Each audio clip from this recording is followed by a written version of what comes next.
আমি সবসময় মানুষকে আশার বাণী শুনিয়েছি, কখনো ভয় দেখিয়ে কিছু করা আমি সমর্থন করিনি, কিন্তু আজ আমাকে সেখান থেকে সরে এসে ভয়ঙ্কর কিছু কথা বলতে হচ্ছে। আজ আমি সতর্ক করছি, চরম জাতীয়তাবাদ, অন্যের ক্ষতি হয় এমন ভূ রাজনীতি এবং অন্যের দুর্ভোগ ও পীড়নের প্রতি ঔদাসীন্য বহু দশকের পরিশ্রমে আমরা যে অগ্রগতি অর্জন করেছি তা ধ্বংস করে দিচ্ছে। এর সবচেয়ে মর্মান্তিক চিত্র আমরা দেখেছি গাজায়।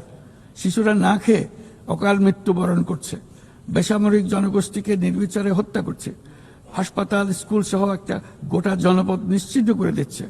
জাতিসংঘের স্বাধীন তদন্ত কমিশনের সাথে আমরাও একমত যে আমাদের চোখের সামনেই একটি নির্বিচার গণহত্যা সংঘটিত হচ্ছে। আমাদের দুর্ভাগ্য যে মানব জাতির পক্ষ থেকে এর অবসানে আমরা সর্বোচ্চ চেষ্টা করছি না এখনো। এই অবস্থা চলতে থাকলে ভবিষ্যৎ প্রজন্ম ও ইতিহাস আমাদেরকে ক্ষমা করবে না।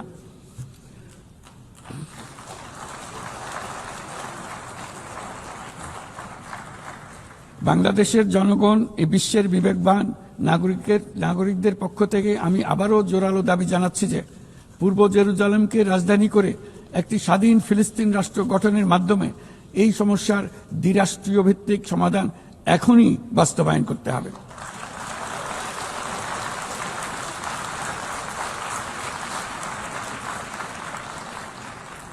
শুধুমাত্র 1967 সালের পূর্বের সীমারেখার ভিত্তিতে, যেখানে ইসরায়েল ও ফিলিস্তিনের শান্তিপূর্ণ সহাবস্থানে থাকবে, তখনই ন্যায় বিচার সম্পূর্ণভাবে কার্যকর হবে।